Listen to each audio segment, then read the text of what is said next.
All right, welcome in to Appeal to Heaven. I am your host, Jonas Schultz.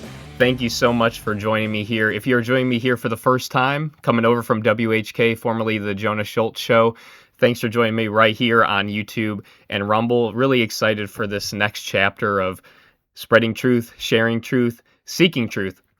If this is your first time seeing me behind a microphone, hearing me behind a microphone, this is a show that is dedicated towards seeking truth. Everything that I do, everything that I have ever done has been dedicated towards seeking truth, finding truth wherever it is. We live in this world that is extremely complex, extremely difficult to navigate, especially in our modern era. We live in this time where it's almost impossible to get pure, unfiltered truth. Nearly impossible. We are so flooded with information. We are so flooded with opinions. We are so manipulated by the information wars that we have a very difficult time sifting through all of it, seeing through the garbage that's put in our face. And so we have an increased responsibility as Americans, as citizens, as people who want to live in a free society to do our own homework, to do our own research, to use our own faculties to critically think and make up our own minds. That's going to be the only way through. This country was founded on that very premise that we needed to be individual thinkers, that we needed to be individually capable to make our own decisions to see the truth. Now, does that mean we should be living in this society where we have these manipulators who have so much power? Absolutely not. And that's what we're trying to fight against. But it means right now, here in this moment, we have an increased obligation, because if we don't get it right in our generations, and those of us who are on this earth right now, those who come after are going to have no chance. Absolutely no chance. And so right now, I want to dive into who I am. If this is your first time joining me, again, if you're coming over from the Jonas Schultz Show on WHK, thank you for making the jump over here. Very excited to bring this show to a new platform. And I chose this name very specifically, Appeal to Heaven. Obviously, many of you know it, seeing the flags. You might have seen it at your neighbor's yard, or at a political rally, you saw the Appeal to Heaven sign or the flag with the pine tree, right? That's the visual that we've all come to recognize as a symbol of the American Revolution. But Appeal to Heaven, at its core, is the foundation of this country. It is the foundational piece of America. It is the only thing that makes America possible. Our founding, our beliefs, our structure of government, our structure of society, our cultural norms are all founded on that basis, that it is impossible without a higher power, and that everything that we do must be an appeal to that higher power in service of that higher power. And so my goal for this show is that this show will be a service to that higher power. So if this is your first time joining me, I want to just tell you a little bit about myself. I am an individual who's run for Congress twice, who's been involved in Republican politics really from the time I was an adult. Somebody who's seen some of the best and worst that the Republican Party has to offer, mostly the worst, and somebody who has, probably like you, felt pretty politically homeless over the last several years. And I don't mean that in the sense where I feel like I am pulled in one direction or another, that I feel like I'm split right down the middle. I don't believe there is really a true middle ground between the Democrat Party and the Republican Party as it stands right now. There's no real middle ground. You can't have a middle ground between one side that says men are men and women are women, and another side that says there's 87 million genders and it doesn't really matter if you identify as a dog and go to the bathroom in a litter box, right? Those two ideas are not reconcilable. And so my issue has been, and many of the issues in modern American politics, for those of us who are on the right, have found that we have no true right-wing voice in this country. We don't have a party in the United States that represents right-wing belief systems. And what I mean by right-wing are simply conservative, simply traditional, simply the foundational beliefs of this country, right? It's very simple. Many people will call us radical, but we simply align with what the founding of this country was intended to be. There's nothing radical about that. It's the most moderate thing in the world. I'm a nationalist. I'm a nativist. I used to say when people would ask me, what are you? I'd tell them I was a Republican. And after a while, that moniker really lost all of its luster, right? It didn't mean anything anymore. What did it really mean to be a Republican? When you had people like Lindsey Graham, like Mitt Romney, running your party, people like Mitch McConnell, right? What did it really mean to be a Republican? If those were the Republicans, I wanted nothing to do with it. I wanted nothing to do with these individuals who were crossing the aisle to go over and stab us in the back election after an election. Right? I didn't want to be a part of that. So eventually I said, you know what? I'm a conservative. I'm a conservative, and I believe in small government, and I believe in individual liberty. I believe in the Constitution. And it was all the very basic boilerplate things that many of us in the conservative movement have believed for a long time. And those are great things to believe in. But over time, you started having these same individuals who called themselves Republicans who said, I'm a conservative. I'm a conservative Republican. And after years and years went by, and we started to examine things, and we started to say, hold on a second, what have we conserved?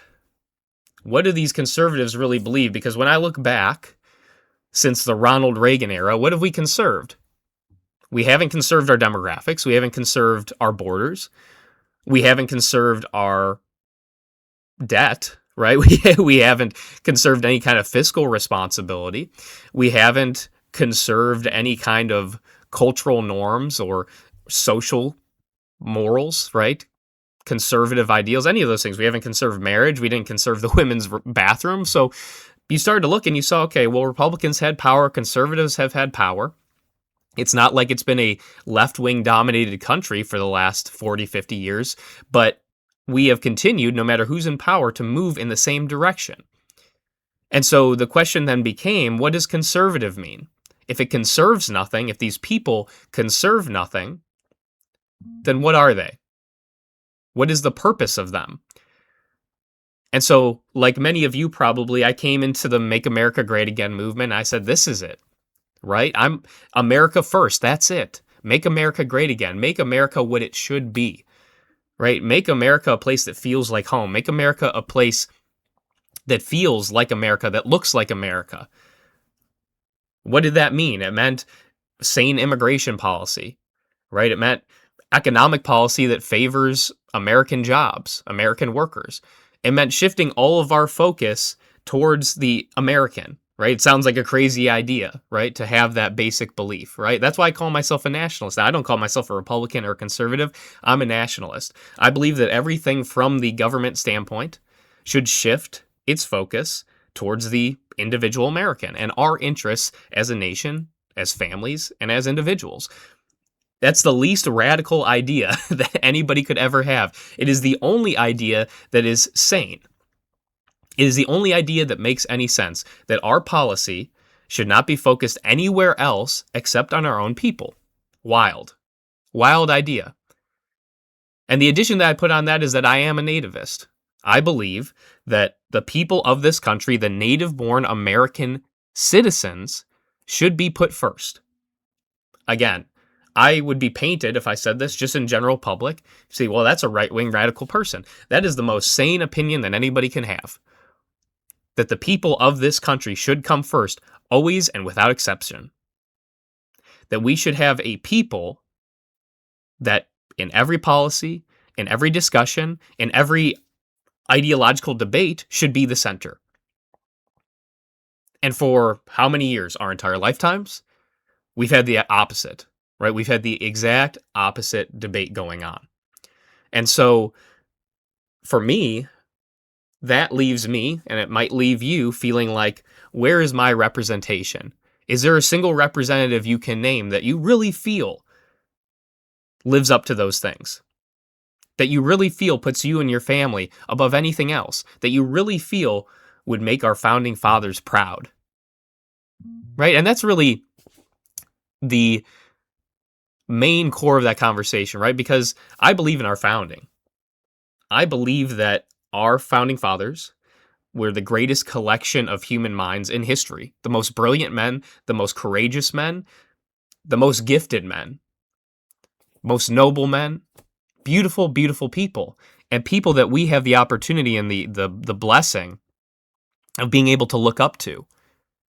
And that's a incredible, incredible gift to us that we have that model, a model that we've ultimately forsaken. And it's not just on the government side, right? It's within our populace, right? We as individuals have failed.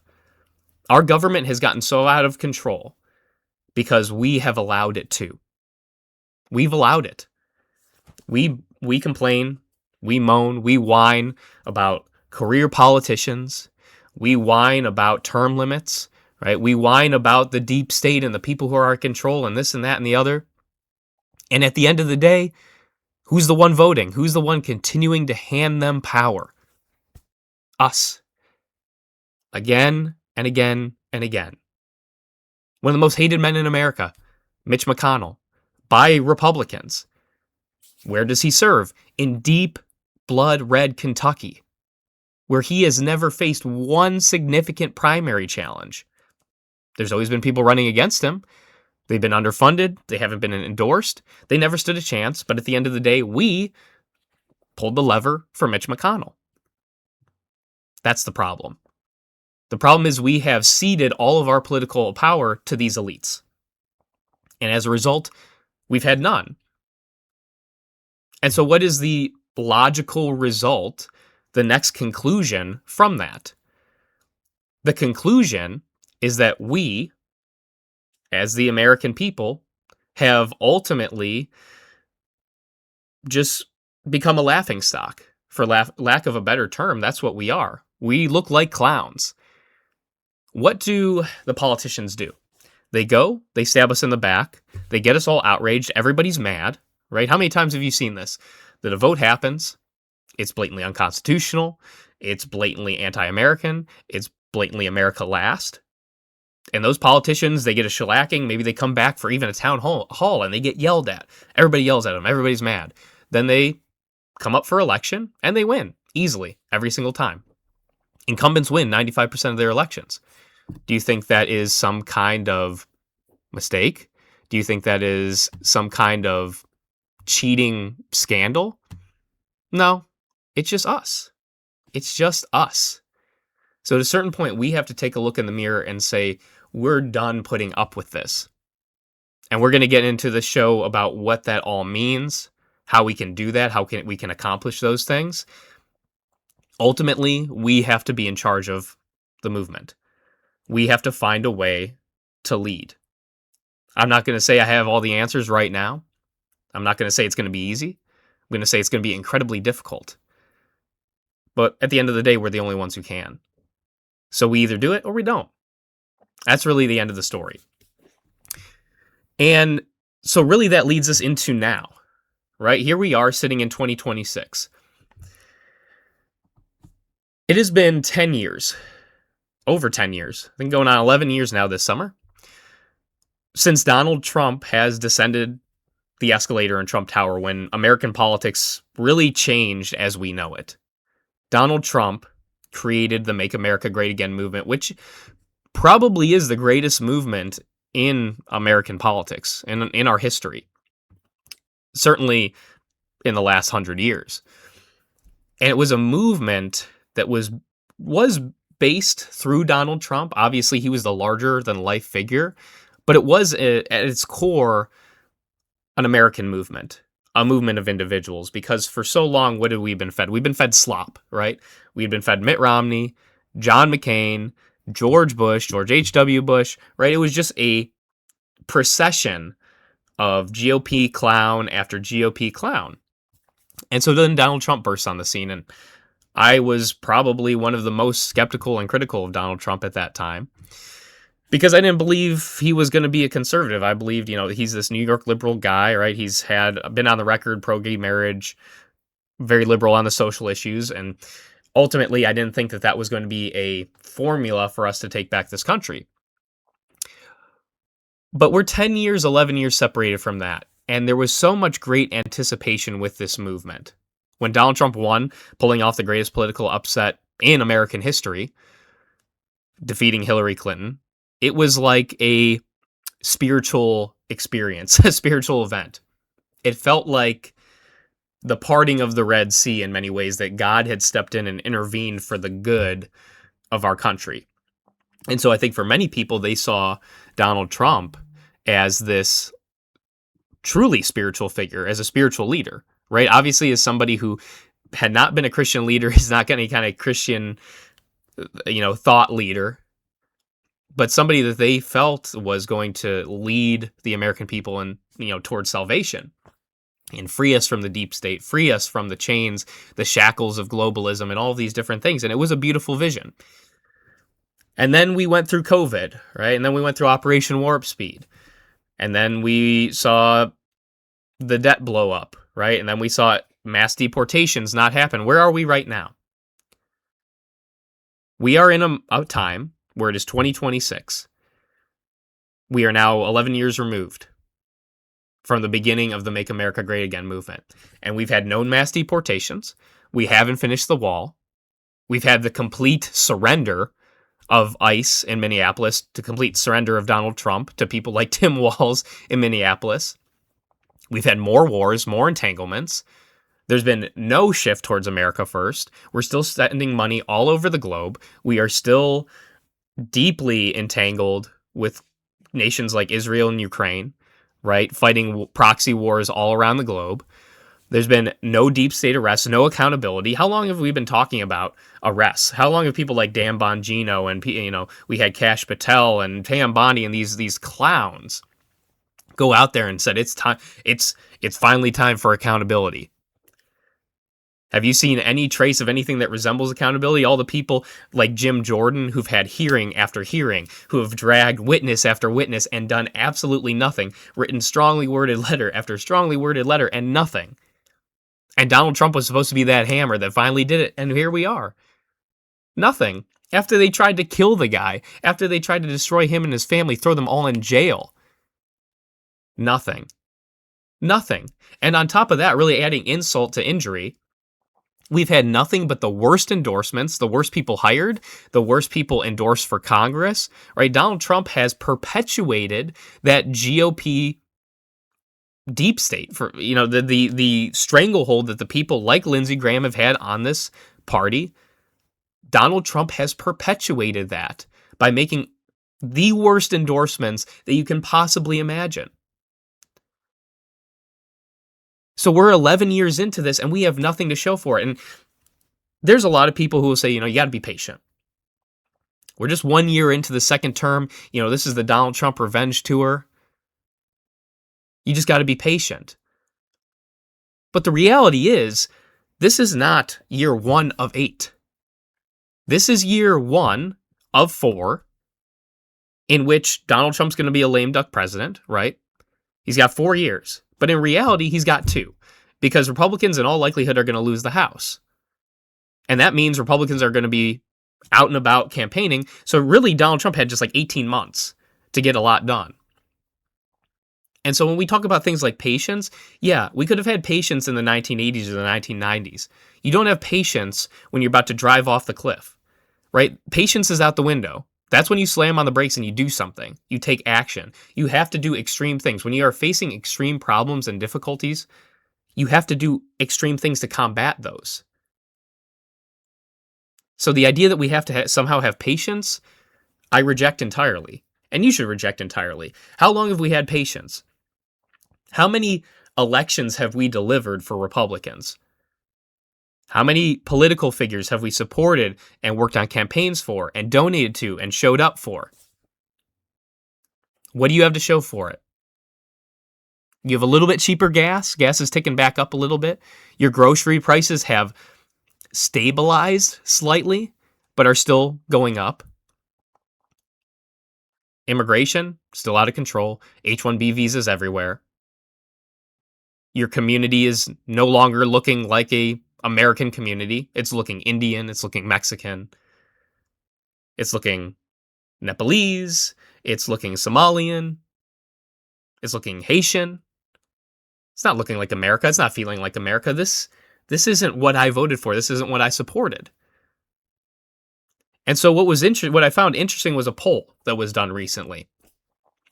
And it was by Rasmussen polls, which is a very pro-Republican friendly polling firm. And what they found in their poll, they polled Americans, and the question was, who was a better president, Joe Biden or Donald Trump? The question is obviously laughable, right? It's a silly question from the standpoint of obviously Donald Trump is a better president. If you're just looking at things objectively and you're just looking at Joe Biden was probably the worst president in American history, not just from the standpoint of the results, which were catastrophic, some of the worst inflation we've ever seen, some of the worst bungles of foreign policy we've ever seen, some of the most disgraceful, immoral displays. You have people flashing their fake breasts at the White House lawn on hanging transgender flags from the White House. Just disgusting, disgusting things. Obviously, an administration filled with some of the worst people you can imagine. Not just from that standpoint, but from the person he was, right? Joe Biden is a terrible person, terrible human being, a total scumbag. But beyond that, just a sickening display of ineptitude and dementia. Joe Biden really was the perfect illustration of where America is. A dying, decaying, decrepit husk of something that was once vibrant. So in many ways, I think we deserve Joe Biden. He was somebody that represented what we've become and how far gone we are. Obviously, when we look at Donald Trump's presidency, you look at it and you say, okay, well, there are things that are much better than under Joe Biden, right? The economy is generally better. Prices are generally better as far as the inflation is less rampant, right? Inflation is less rampant. Wages are a little bit better. The border obviously is much more under control under Donald Trump. So there are positives to take away. So the idea that Biden is better than Trump in any capacity is silly. But the response to this poll was 48% of respondents said that Joe Biden was the better president. And that was compared to 40% that said that Donald Trump was the better president. And I was not polled in this, right? If I was polled in this, I would have said Donald Trump. I'm assuming you probably would have said Donald Trump as well. And I don't think the response to this poll is what is being reflected. I don't think 48% of people think that Joe Biden was a better president than Donald Trump. I think what you're seeing in this poll and kind of how people are behaving, how people are feeling, is that you have somebody like Joe Biden, who most Americans expected to be a terrible president. And he pretty much met expectations, right? If you are somebody who was Republican and on the right in any capacity, if you're somebody who's pretty center, you expected Joe Biden to be a terrible president. And he was. So he met his expectations, right? He met the expectations of being terrible. Donald Trump, on the other hand, for so many on the right, we had very high expectations, very high hopes. And for people like me, very high demands of what needs to happen. And so when we look at the two, we say, okay, well, Joe Biden, he met expectations. Donald Trump, he's fallen well short of his expectations. So maybe Joe Biden was the better president. And I think the poll more reflects the frustration of those on the right.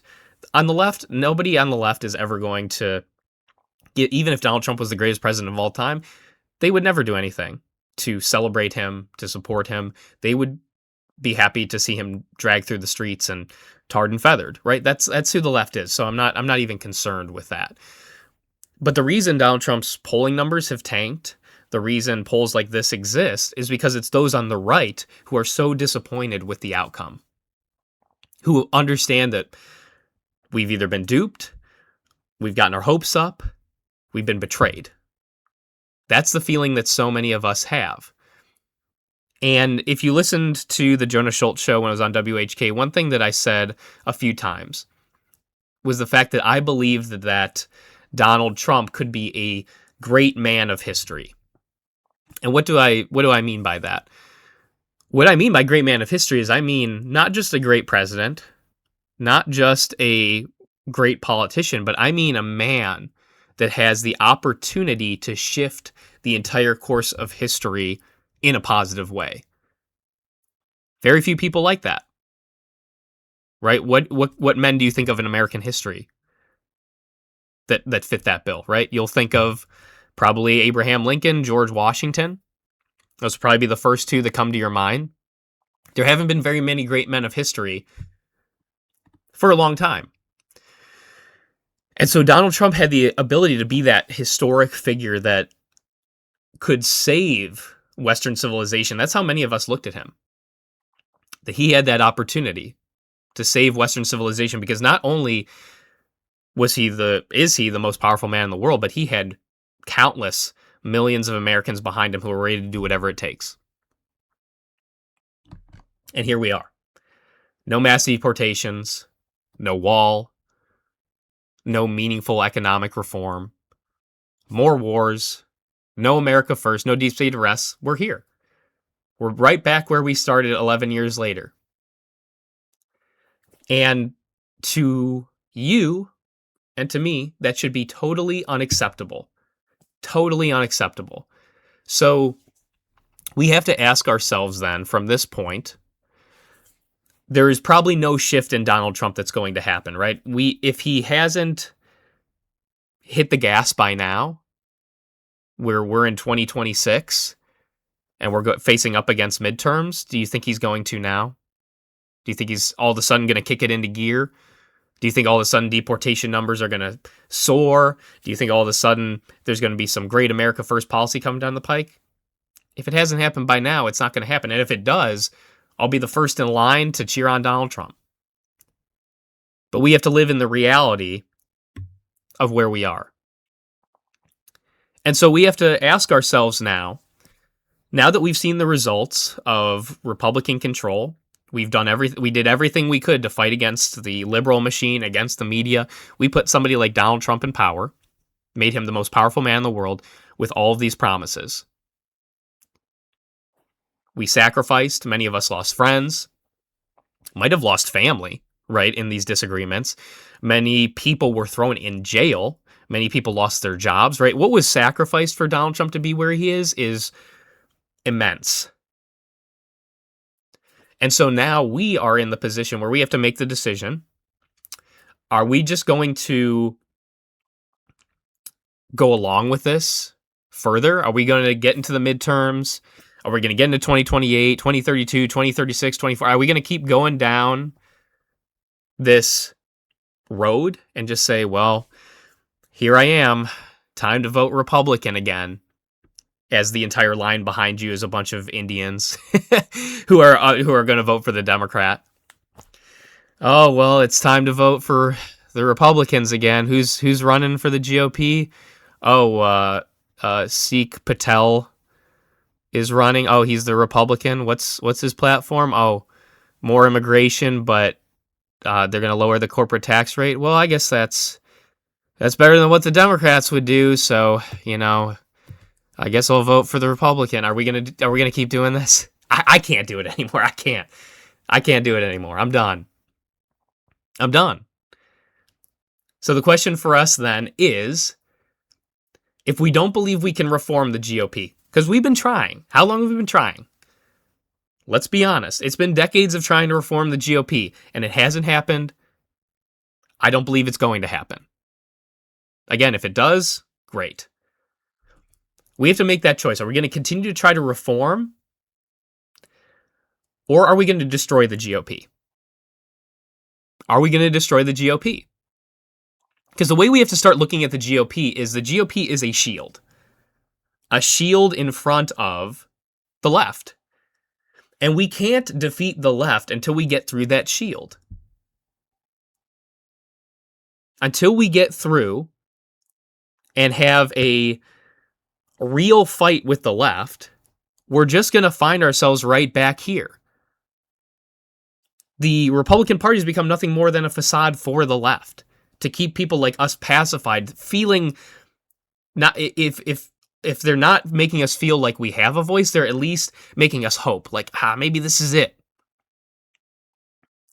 How many of you are feeling right now angry with Donald Trump or disappointed with Donald Trump? Maybe you still like the guy. That's fine. You still like the guy, and you've just been disappointed, and you're like, hey, this isn't what I hoped it would be. But you're like, fingers crossed, JD Vance, he's going to be the guy. I hope so, right? I'm going to say jury's out on him. I mean, we still have, there's so little that we really know. We can only draw certain conclusions. Obviously, what he says is great, but we've had people who have been saying great things for how long? So are we going to keep going along with that, crossing our fingers, hoping that's going to be the solution? Or are we going to finally walk away and say, you know what? I might be better off without you. It might cause some short-term pain, but in the end, we have to fight this battle like it's a 100-year war, right? That it's not just some election here and election there, right? This is a long-term struggle. And we've just continued to kick the can down the road.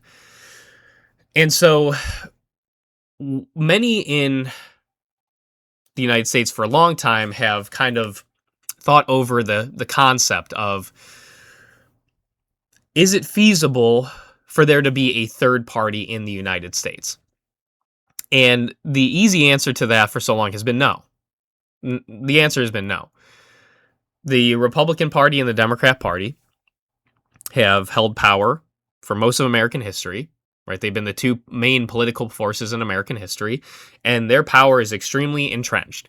It's not only entrenched in financial and government institutions, but it's entrenched in our minds, our souls, our history, right? So that's a very hard bond to break.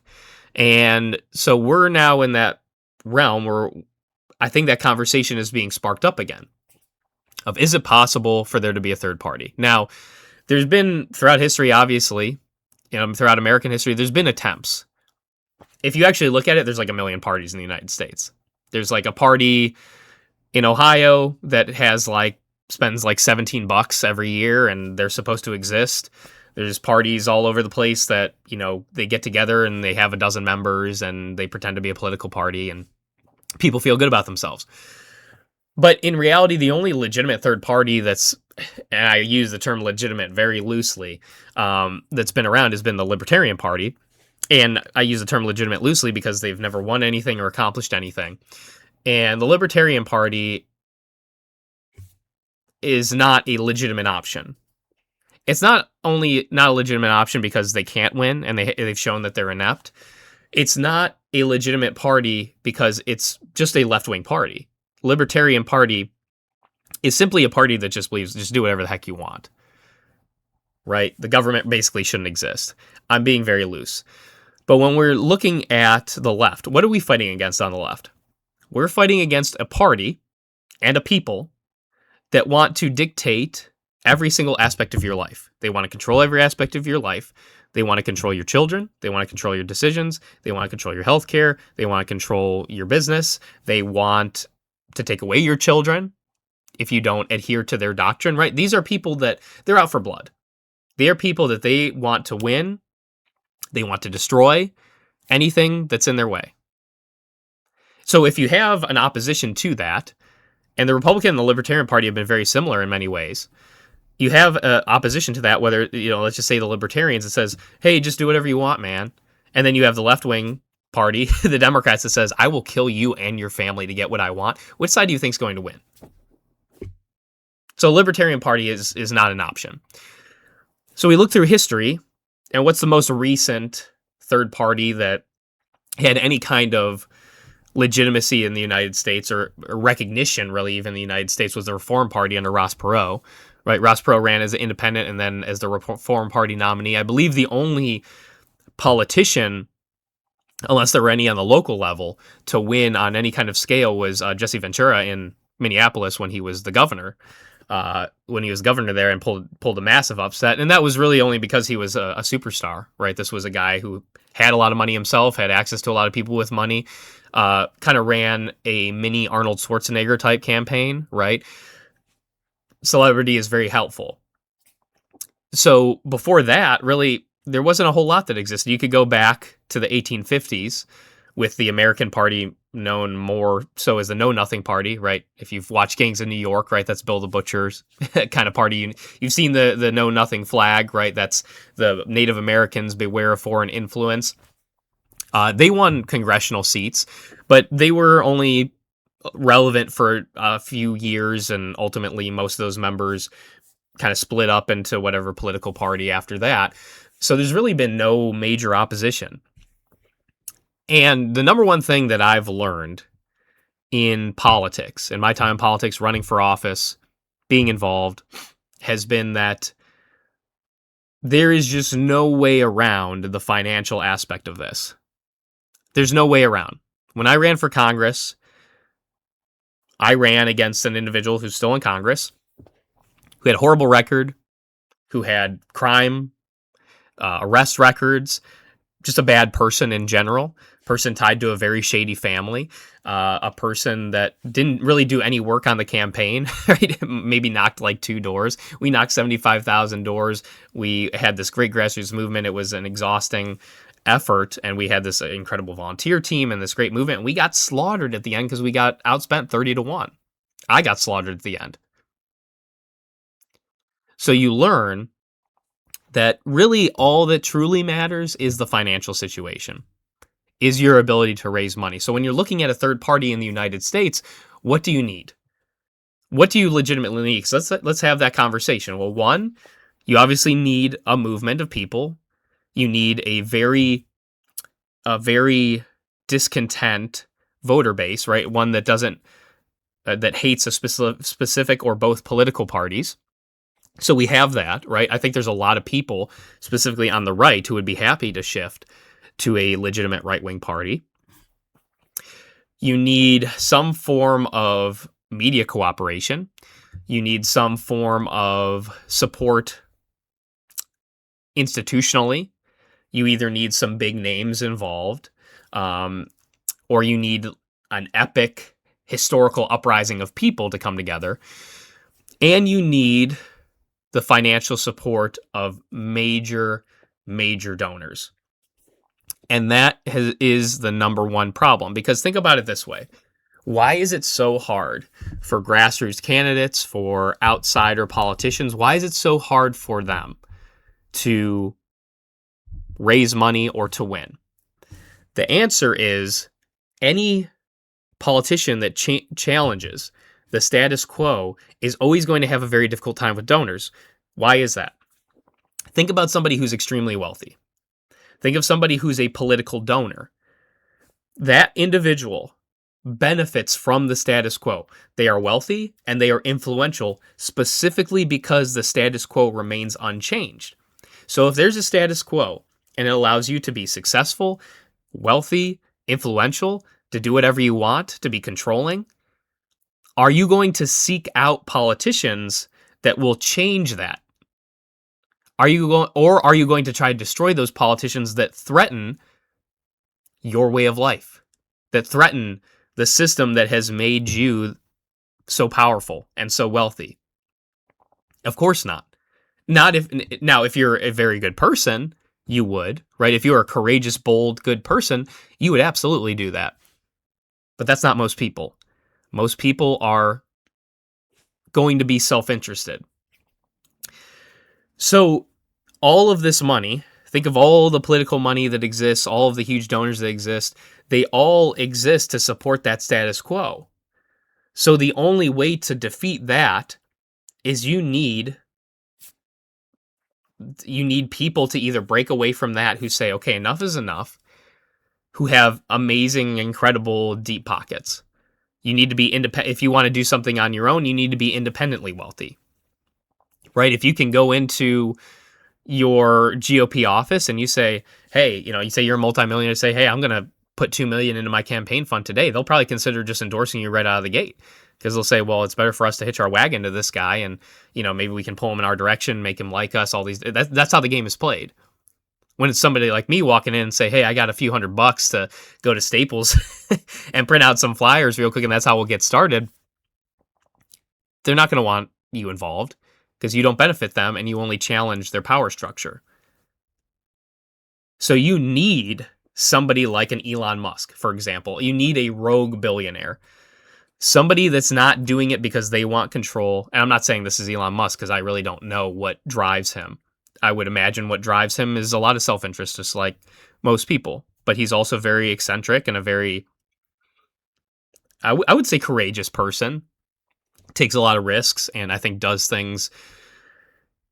I think he does a lot of things because he believes in them, not just because he thinks it's going to benefit him financially. You take somebody like that can support a political party or a movement, then you do have a legitimate opportunity. So what's kind of sparked this a recent interest, and is just over the last several days, there's been the launch of the Restore Party over in the United Kingdom. Now, Rupert Lowe is a member of parliament over there, a right-wing member of parliament, who's gained more and more prominence, especially on social media, because he's been very aggressively anti-immigration, very pro-British, very pro-Western, and somebody that has become kind of a voice for the voiceless on the right. And so he has launched his own political party. I don't know if he's going to be exactly how he's going to be running it as the chief, or, you know, if it's top down, or if he's bringing in somebody to run it and he's going to be running as a candidate. But this is a party that is solely based on the idea that England should be for the English, right?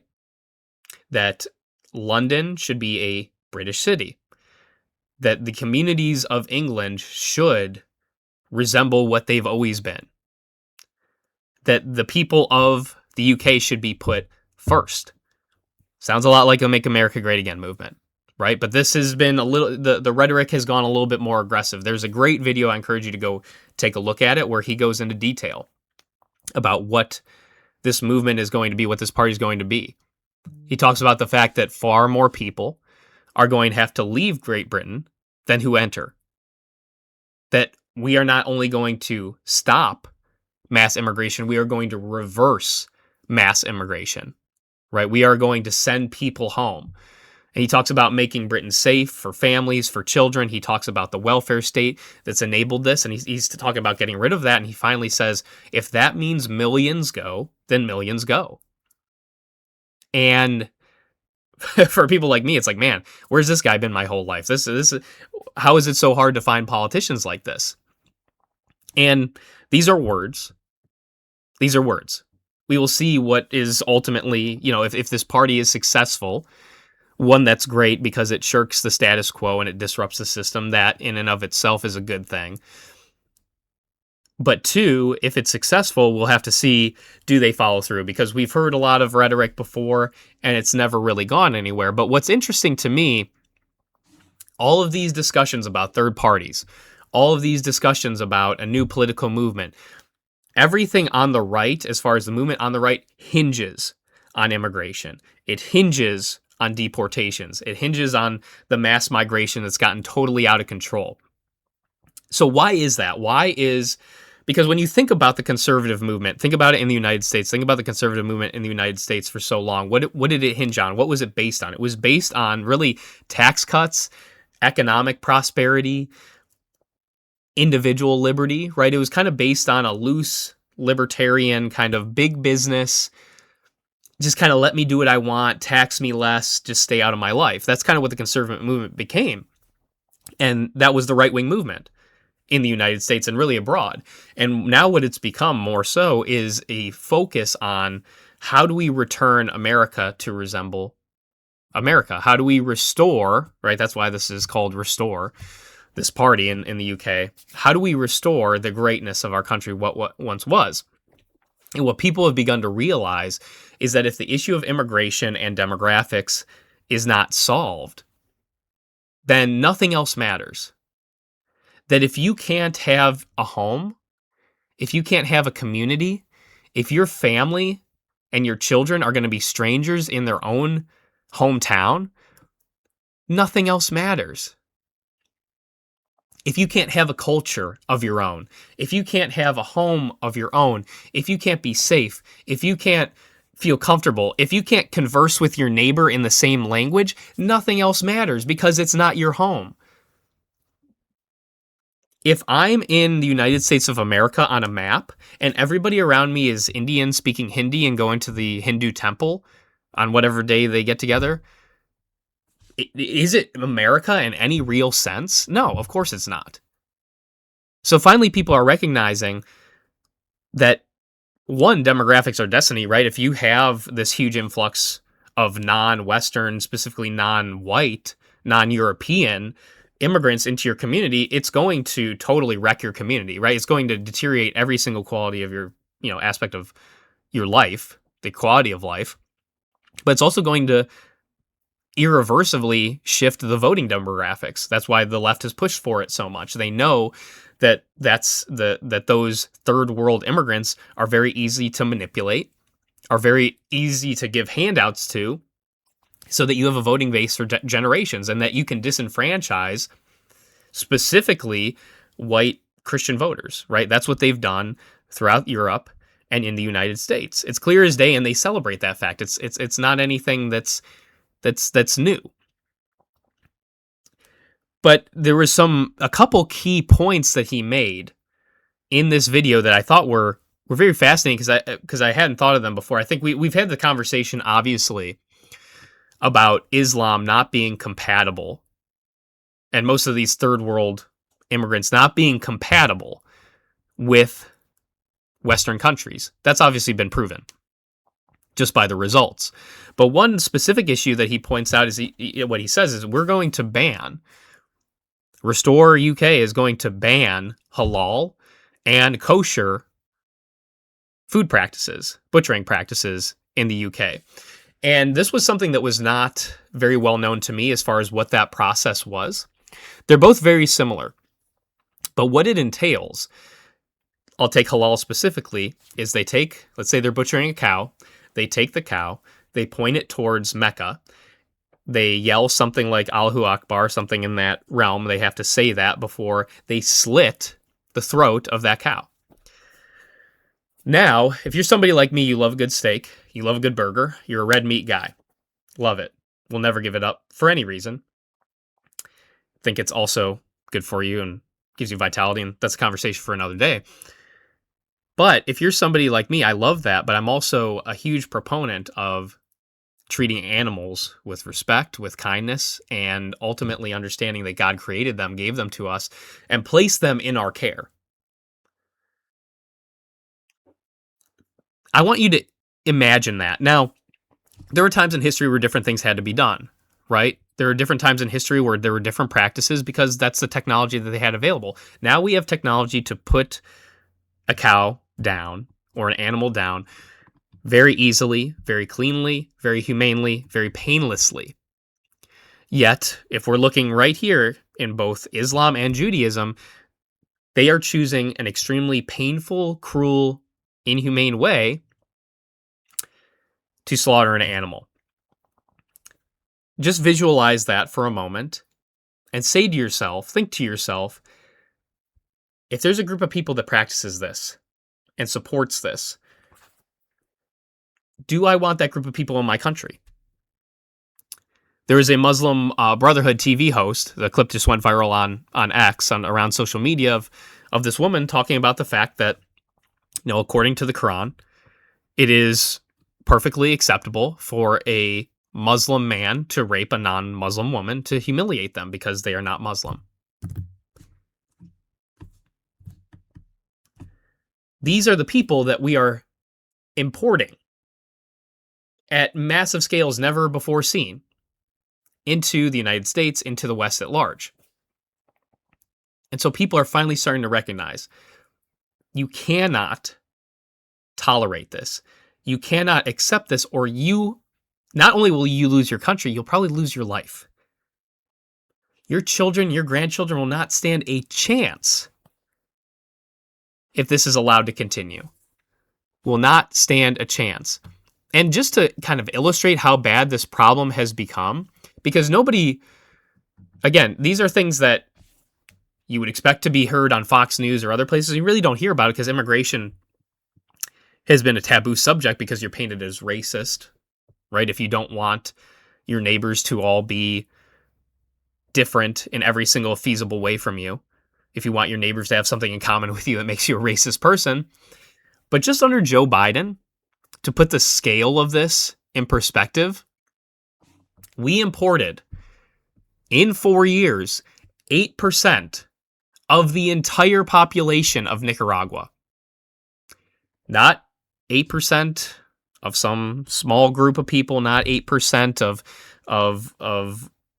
this community is made up of Nicaraguans. We imported 8% of the entire nation. And that is on top of 7% of Cuba, 6% of Haiti, and 5% of Honduras. We're basically just shipping entire provinces, entire town, not just towns, entire counties, however you want to put it in perspective. I don't know how those countries draw their maps. We're bringing chunks of entire nations and just planting them inside the United States. Everybody knows it's insane. Everybody knows it's unsustainable. Everybody knows that there is no way we can tolerate this. Go to Costco. Go to Costco. I do it. You feel like you're in a bazaar. You go to Costco, you walk around, and you're like, where the hell am I? Who are these people? What language are they speaking? If somebody dropped me in a Costco and just said, here you are, and if I didn't see any writing in English, I would say, where am I? What nation am I in? Am I at the United Nations? Am I at some gathering of third worldists? Right? Where am I? And most people are finally waking up and saying, you know what? I don't like that. And I don't care if you call me racist.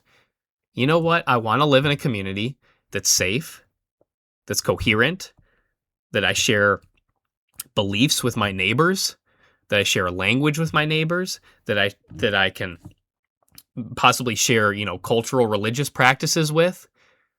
And you know what that means? It means living in a neighborhood that's white, that's European. If that's what that means, that's what that means.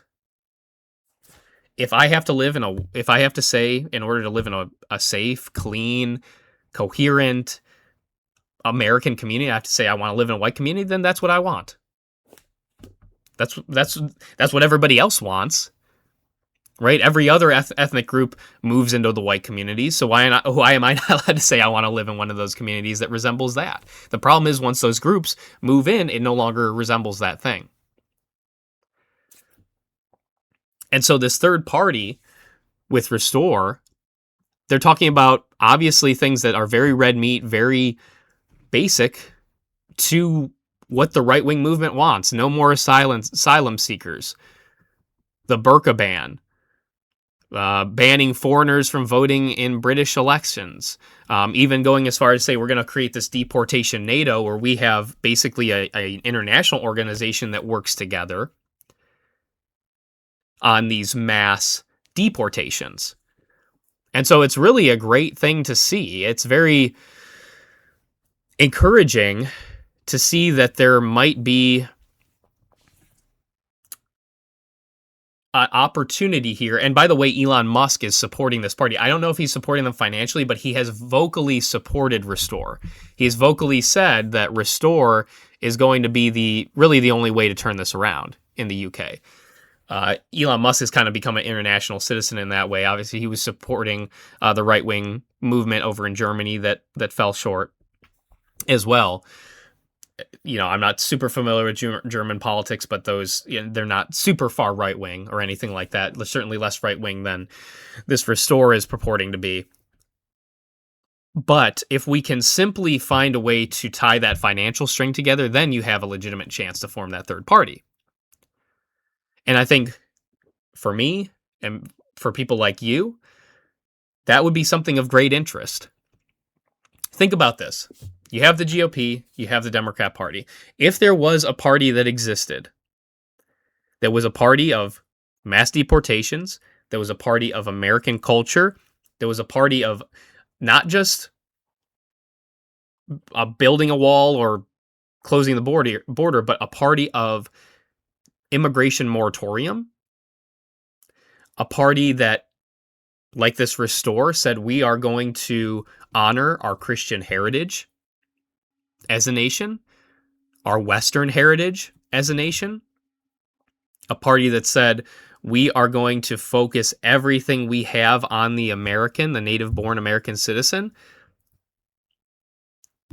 you would probably be intrigued by that. You would probably say, where do I sign? How can I get a candidate on the ballot in my town, in my district, in my state, on the national level? That's where I am. I am throwing off the illusion that the GOP, the Republican Party, is ever going to be the party that represents me. I don't believe that's ever going to happen. If it does, great. I'll be the first in line to vote for them. But I got one vote. I got one little scrap of power. You have one little scrap of power. I would encourage you to hold on to it and say, if my GOP representative did not earn this, then I'm no longer giving it to him for free. I am no longer going to reward bad behavior. I'm no longer going to reward these people, like here in Ohio, that feed me slop like Vivek Ramaswamy to be my Republican governor, to be my Make America Great Again candidate. Vivek Ramaswamy. Give me a break. And we have this problem in multiple districts in Ohio, by the way. So we're going to have to make that decision. Now, is a third party going to happen in the United States? I don't know. I hope it does on the right wing. There's going to be a lot that's going to need to happen for that to transpire. But the first thing that will have to happen for that to transpire will be people like you and people like me making the decision that that's what we want. Making the decision that we are moving on from the Republican Party. Making the decision that the GOP no longer represents us, and therefore we will no longer be handing over our vote to them. That is the decision you will have to make if you want a future party or political movement that truly represents you and will truly restore what America used to be, the greatness that once existed, the communities that were once safe, that were once cohesive, that once felt like home. You'll need to make that decision. I've already made it. I believe millions of Americans have already made it. And if we continue to make our voices heard, who's not to say the next dominoes won't fall from there? All right, this is Appeal to Heaven. I'm Jonah Schultz. Thank you so much for joining me here on this maiden voyage of Appeal to Heaven. Make sure you're hitting the like and subscribe buttons. Join me twice a week here on YouTube and Rumble, and I'll see you next time.